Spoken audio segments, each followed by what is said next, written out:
Okay, in this example, this final example here, we're finally going back to classes, and we're actually looking at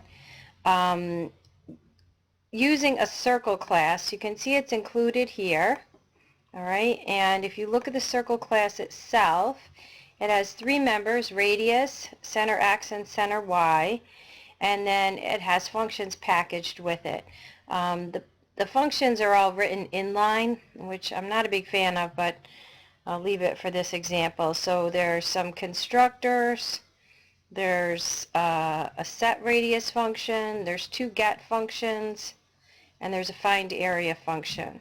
So this is a full class, and so what we have here, the data type is circle, the name of the array is circ, and there's 4 elements in the array.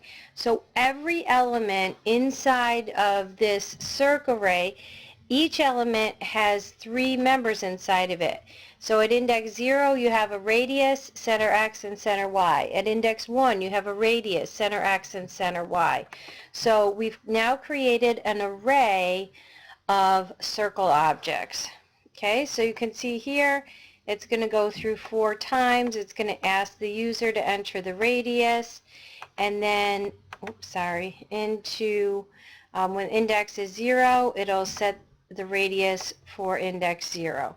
And then when index is 1, into circ sub 1, it'll set the radius, and it'll go through there 4 times. And you can see the syntax. Circ is the name of the array, so that's followed by the index. Then we have the dot operator, and then we can call the functions from that class. Okay, and here again I just have a loop that goes through and displays the area for each of the circles. So here's the array, circle subindex, and then we call find area. So it'll do this for index 0, 1, 2, and 3. So when we run this,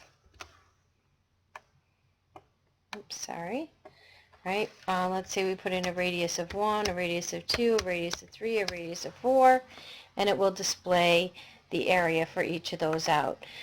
So this is kind of pulling together the information from chapter 7 on classes, right, because we have a class that a programmer has defined, and chapter 8 where we're creating an array of these class objects.